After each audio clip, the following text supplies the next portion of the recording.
This is the Red Roof Recovery Show, a program to soften the path of recovery from behavioral and substance addictions. And it's not just for addictions, it's for life. I'm your host, Tanya MacIntyre. Great to have you here with me for the next 30 minutes. I really appreciate your time. And on every episode, I will be sharing with you the experience and strength that I have managed to acquire over the years through my own recovery from drugs and alcohol. First, though, I want to take a moment to thank my friend, my mentor, a very talented singer-songwriter musician. His name is Russell Allen Scott, and he gifted me the use of this song called Greatest Bravery. Thank you, Russell. It certainly has taken greatest bravery for me to come out of the proverbial closet after decades of hiding my addictions to drugs and alcohol. And it's taken a various number of things on my path of recovery. I often say that there are hundreds of ways to recover. We just have to find what resonates with us, grab onto that, and then do more of it. For me, I was grateful to come across something called cognitive behavior therapy. And variations of that have worked for me throughout my path of recovery since 2009. Joining me on this episode of the Red Roof Recovery Show is Tammy Bannon. Tammy has agreed to be my permanent guest on the first week of every month. So I'm thrilled that Tammy is here with us again this month. Tammy is a successful realtor. She's a team leader. She's an NLP master life coach. In case you don't know what NLP is, it's an acronym for neuro-linguistic programming. Sounds difficult, but Tammy is here to simplify it for us. Welcome, Tammy. Great to see you again. Thanks for being here. Thanks so much, Tanya. The more I do this, the more I enjoy my time with you. Excellent. Back at you for sure. Now, Tammy, you know me pretty well, and you know that I have now published 2 books, and I'm working on my 3rd because I wanted to create a trilogy of philosopher dad books in honor of my father, who was a single dad, who raised me and my baby sister while struggling with his own addictions. The first one is called Mindful Wisdom from My Philosopher Dad, Sage Advice from a Single Father. And then I did this one. This is Daily Wisdom from My Philosopher Dad. And this one is some inspiration to guide your days. And I set this one up as a journal because I wanted to share with you the power of our intention and the power of the written word. It has been life transformational for me in many ways. So today's message is one that I want to share with you, and Tammy and I are going to expand on it a little bit using neuro-linguistic programming and other tools that exist in my toolbox from cognitive behavior therapy. So we're going to have a wonderful half hour together. Today's message is build your character as the person you are when nobody is watching. So that's a pretty powerful message. And then there's a bunch of lines here on the page where you can write your thoughts and intentions for the day. So my thoughts and intentions for that message, build your character as the person you are when nobody's watching.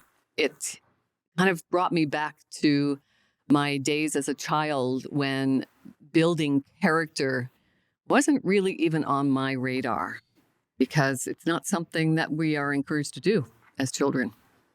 What do you think about that, Tammy? What about you? Yeah, it definitely is not something that is a normal parenting practice to teach children to shine their own beautiful light. In fact, in today's societal demands, as parents, most of our time at home with our children is spent trying to occupy them so that we can multitask and accomplish all the things that we're expected to accomplish in a day. So unfortunately, teaching your child how to be a great human doesn't really hit the top of the list or anywhere close. So I love the way you said that, building your character. It's such a great thing. There's a new children's book for anybody who's interested called The Alphabet for Humanity. And I bought it for my grandchildren as well. And it's a really great step backwards into, what's important in social relationships and in day-to-day interactions with others. And I just love it. C is for compassion. G is for gratitude. And, Z is for Zen. And so it teaches children all those things. And then they can learn with additional parenting skills, they can learn what is it that resonates best with them and how will that help them to build their character. And on previous episodes, Tammy, we had talked about whether or not we were building a vision-based life or a condition-based life. So do you want to elaborate on that a little bit? Well, I really want to bring NLP into that because that's the programming part of that statement is massive, right? The programming that we are subjected to from the moment that we can see is condition based, and living a conditioned based life is the forever the forever pursuit of something that can never be achieved. So there's always a condition to be filled, and there's always the next one to attach yourself to. And the unfortunate part for most of the upcoming generation or anybody in that vulnerable age is that they attach their worth to their ability to achieve those conditions, to meet that criteria. And that's where I think we really need to take a step back and start to define our individual characters and how do we fit in. So a lot of these movements that are happening now are sort of altering the programming of the new generations to come. I can never remember the acronyms, LGU. LBGTQ? Thank you so much. Those, the Me Too movements, of course, the racial ones that are coming up. It's all, for me, they're fairly extreme in a pendulum swing, yet for me, it's all about inclusion and individuality. So appreciating each one of us for our differences. And I'm really excited, although there's some, aggression towards it. I think that's part of an evolutionary swing. I really am happy that we're looking at all people from all sides to include them as an all-encompassing group. So I hope that it can begin to change the programming that we must fit in. I think it's a really great step in that direction. Mm-hmm. And, when we were growing up, we had like monthly fashion magazines where we were exposed to those images that were totally unattainable, but because we were presented with these images of fashion models and the expectation was that this is the way we're supposed to look.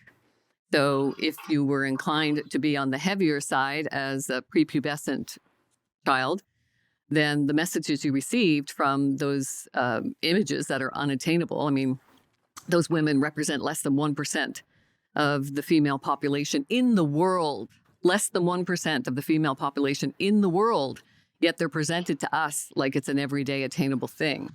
And now this generation is brought up in the digital era, whereby they're receiving at least 3,000 messages a day telling them that they are inferior, they're unworthy until they go out and buy something or take something to feel better and fit in with those. Become something different. Right, that social construct, fit that little puzzle piece. Mm-hmm. Yeah, and even more frightening is earlier and earlier stages of their development. So as early as 2 or 3 now, they're being subjected to these visual images, electronic images, the social constructs on electronic media. So when you and I were children, it would be, we came in when the streetlights went on. So we were outside socializing in our social groups. And that was how we saw everything. Now it starts, most children eat breakfast to their electronic devices. And where we eat breakfast reading the cereal box. Correct. Yeah. Yeah. So where our programming or the real effect of the programming with regards to the external media only started in later years, now it's starting earlier and earlier. So to me, it increases the parental responsibility to explain and help to guide how they interpret what they're seeing and hearing. Yeah. Yeah, I call those things thought viruses, and I'll share. I shared with you, Tanya. I'll share this. When I was younger, I was one of 4, and my mom was a single mom, and in the 70s and 80s, that was a really tough thing to be. So most of her time was spent working, and then just trying to have some sort of life in between. And with 4 children, I can't imagine the burden. Yet in my family, the thing that the virus they infected me with that I purchased unconsciously was, you're big bone. You're going to be one of those girls. You're going to have trouble with your weight your whole life. You're going to have what? Not like your sister. She's skinny. She's always going to be skinny. The crazy thing is I'm 57 years old and I still believe that. My younger sister, Skinny Minnie, is what we used to call her. She's 56 years old and still Skinny Minnie. So if those thought viruses stick with us. They have a much bigger effect on our minds than our parents intend, I think, when they throw them at us. So, how do we start to build our character when we're getting so many messages telling us that we are inferior until we go out and buy something or take something to be better and feel better? That's such a great question, and I think we would like for it to be one answer for everybody, and it isn't.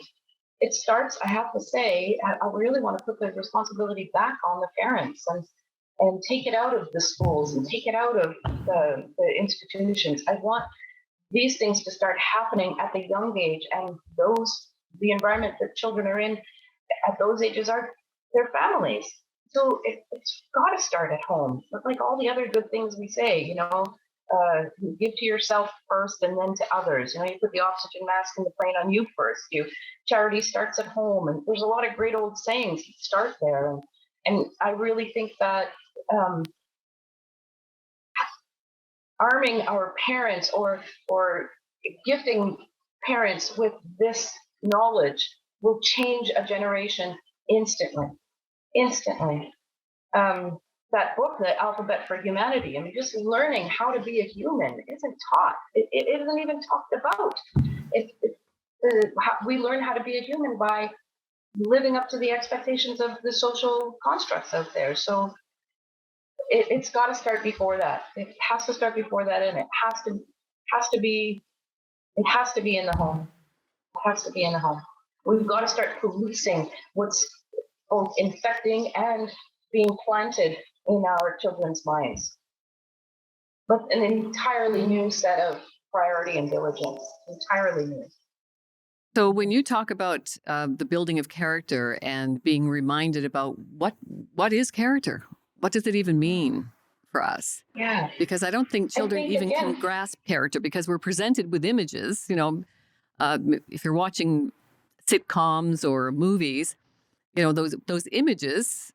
I don't know about you, but when I was growing up, the reason I wanted to be a foreign correspondent is because I saw a woman traveling the world covering events that I thought, oh, this is a great way to travel the world and do what I love, which is, tell stories. So I was given an example. I was presented with an image of an example that I wanted to follow. And I took the steps I needed to take to emulate that person that was presented to me that was a role model. And I thought, oh, yes, I can build my character around that. What skills do I need to become that? Right. And that, first of all, let me just say that that's an example of media that affected you positively. It helped you to make a life decision that resonated with you at an authentic level. Okay, so that's a good thing. So this blade that we're talking about, social media and how it affects our children, can also be a good thing. Okay, so first of all, let's just really acknowledge that. Yet it has to be monitored in some way. And so building your character then becomes, we see a picture of a family and you see a boy and a girl, or maybe a school picture. There's kids with dark hair, there's kids with light hair, blue eyes, green eyes, brown eyes. I think those are the things that we need to be talking about. Those are the things that we need to be highlighting for our children, are the differences that make us all individually beautiful. And that one child with the blue eyes, who you may admire, while you can't change the color of your eyes, you do have gifts that someone else will look at it and admire too. So let's figure out what those are and let's try to enhance those. And again, watching your dialogue with your children, I think I told you the story of a comment that I flipped off to my son one day that changed the trajectory of his education entirely. I said to him that he was a mistake. And of course he wasn't a mistake, but it hit him with such powerful gravity that it changed what he chose to do in his world. And so, again, I'm going back to the parents. We can't put the responsibility on our schools, although there should be curriculum within our schools. And I believe that we are moving in that direction, but it has to come from the parents. It has to start there. And then again, remember, if the law of attraction or the law of magnetism, if that's something that you believe in, then then what's true for you will resonate in your home and help you to notice what will be true for your children as well. So having healthy parents who have healthy emotional states and growth and curiosity will help the children to be more balanced also. Fantastic. So we have to avoid the destination thinking for sure, because, especially around weight, because that's a huge one with people. I remember telling them, conditional-based living. Pardon? I'll be happy when I lose 20 pounds. And people say that I kind of overestimate the importance of being the gatekeeper of our mind and being selective about the messages that we receive. And I often tell the story of my nephew. My nephew has Williams syndrome, and that's a neurodevelopmental disorder that will affect him mentally and physically for the rest of his life. So biologically, physiologically, he's 32 years old. Mentally, he's 5. So one Christmas, he got an iPad and was very excited to watch YouTube because he, like any youngster, right? YouTube, I think it's the most popular medium now for boys aged 8 to 16. And just 1 hour, his mother gave him 1 hour on YouTube. And when the timer went off, he came back to the living room to announce that he had to lose weight and remove all the hair from his chest. So those are the messages our 5-year-olds are getting in just 1 hour of exposure to a medium like YouTube, where you have to sometimes opt out of those advertising messages after 15 seconds. More often than not now, though, I've noticed that you actually have to sit through them. They've reduced them to 5 seconds now, but you have to actually sit through them. So those are the messages that our kids are getting. So no, I'm not overestimating the power of that, because it's hitting our kids deeply, and that messaging stays with them for life. And from a quantum physics point of view, we are cellular beings, and our cells respond differently based on our thoughts. And so we have a thought, our cells respond, we emit an energy and invite the attraction that is light. That is physics. It cannot be any other way. That means that if our thoughts are being inserted by the media that tells us that we're something less than what we should be, then it changes our molecular structure to the point that that's what we will begin to attract as we evolve, period, on a daily, moment by moment basis. And if we could rein our thoughts in, nobody teaches you that you can control your thoughts. It seems to be this general understanding that the thoughts just happen in the brain and we kind of have to go with them, or a feeling just happens and then you're stuck with it. And those things are just so misleading and untrue, entirely untrue. Now, having said that, a feeling also has its own lifespan, if you will. So we are spiritual beings having a human experience, and so we still do have to allow those feelings to move through us and process in their own time. And there's a difference between I can choose my way out of a feeling, and I can nurture my way through the feeling. And I think that's something that is not being taught or talked about. Mm-hmm. But from a molecular standpoint, in quantum physics, there is no other way. Your cells are listening to how you speak to yourself and what you're saying both outside and inside. And they respond accordingly, period. It can't be any other way. But it was Albert Einstein said. Energy is everything. Energy is everything. Everything is energy. Yeah. One good thing about YouTube is that we can access some good programming there. Even though you do have to sit through commercials from time to time. At least they're only 5 seconds at a time now, I've noticed. There's a fantastic film that I recommend for everyone, but it's long. And you might have to take it in little bite-sized pieces because it's a lot of information. It's called What the Bleep Do We Know? And it's a really good film around quantum physics. And in that film, they talk about the power of our thoughts. And Dr. Masaru Emoto, actually, I don't know if he was a doctor. He was a researcher. He was a doctor. He was a doctor. He's passed now, but he did some extraordinary work that's being carried on by his foundation now. And the work proves that our thoughts can change the molecular structure of water. And we human beings are 90% water. So that's a pretty powerful message. What are our thoughts doing to us? The labels that we're giving ourselves, the self-talk. You know, I talk about those ants, the automatic negative thoughts that just run in a loop. They just keep going and going and going. We're processing 60,000 thoughts a day, and that's a conservative estimate, I think. 60,000 thoughts a day. Let's talk about that. Mm-hmm. How do we take back control of those thoughts? What would be if I said, okay, you know what? Everything you've said today means a whole lot to me. What do I do? What do I do with this now? So what we do in cognitive behavior therapy is we direct rational analysis inward. And as much as I dislike the word irrational, I prefer to think of them as unhelpful, distorted thoughts. So we look at the thoughts that we're having, feeding that negative narrative, that automatic negative thought pattern that runs in a loop in our head and never shuts up. So we intercept it. First of all, we have to notice it. We have to be aware of it. Thank you. Ding, ding. Ding, ding, ding, right? Notice it. Be aware of it. Bring it to conscious awareness. So most of us are living on autopilot. It's a default negative narrative that runs. Yeah.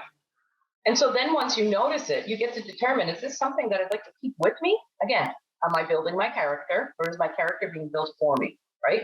So is this a characteristic that I would like? And we talked a little bit about this. How do you shave away the things you don't like that might have been programmed into you or unconsciously accepted, or thought viruses installed or nurtured or germinated within you, and then choose the character that you want to be? So number one with all things, Mary Morrissey says, you can't change what you don't notice. Notice where you are.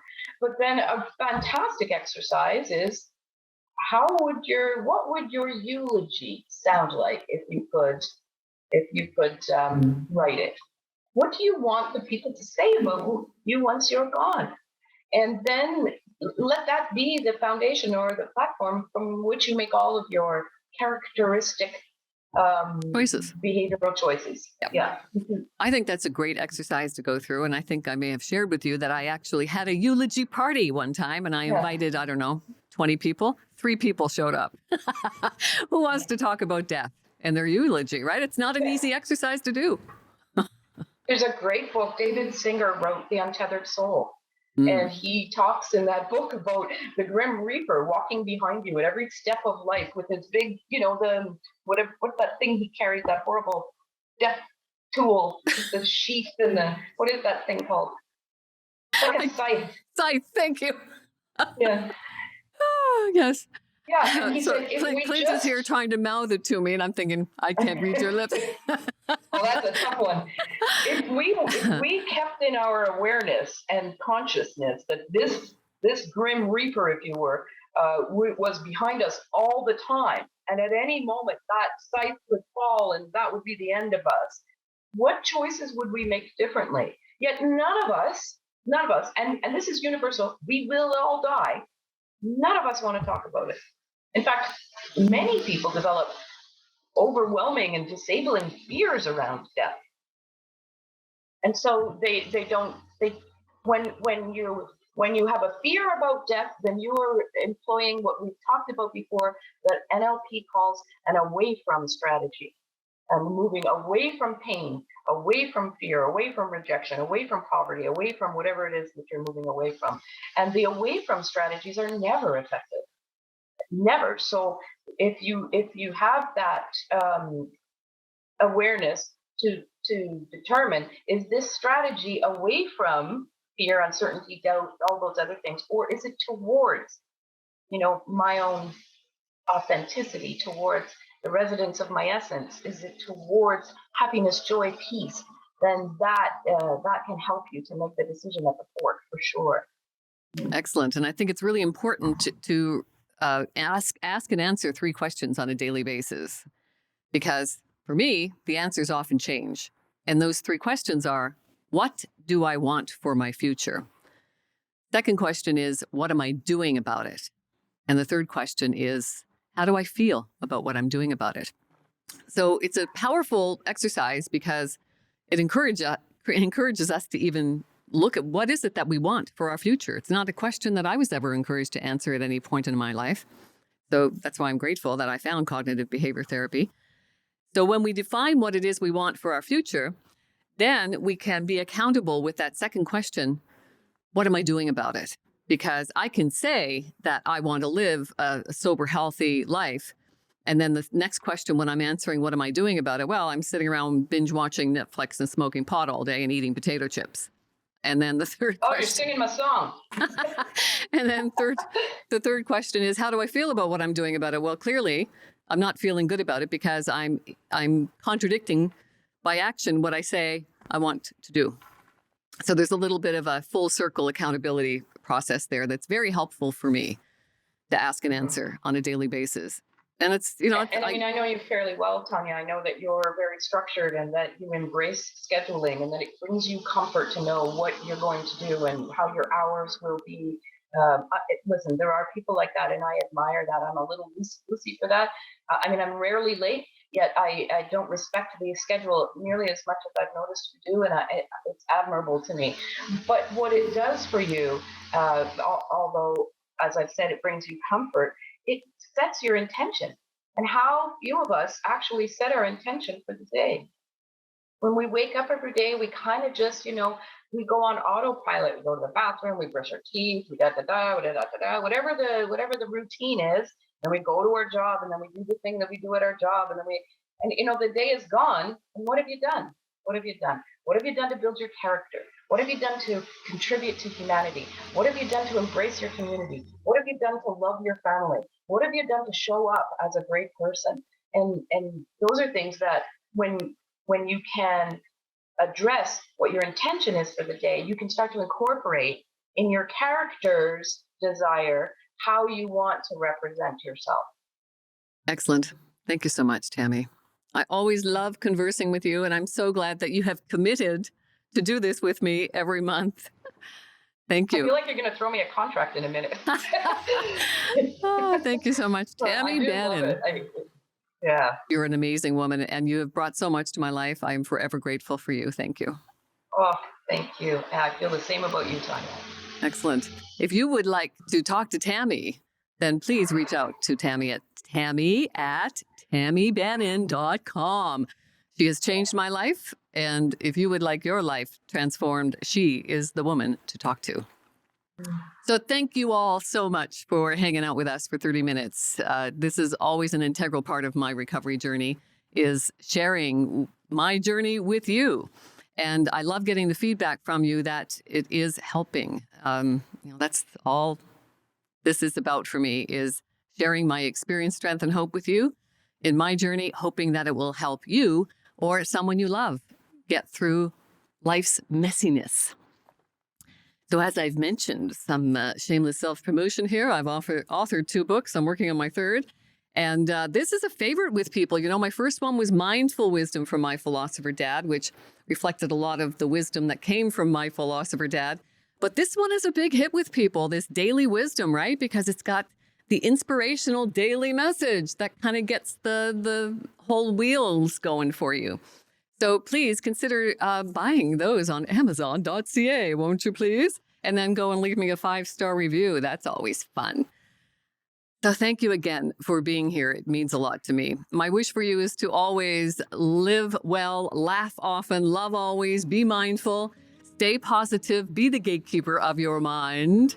And remember, talk to yourself like you talk to your best friend, assuming that you talk to your best friends in a nice way. May the force be with you. And remember, you are the force.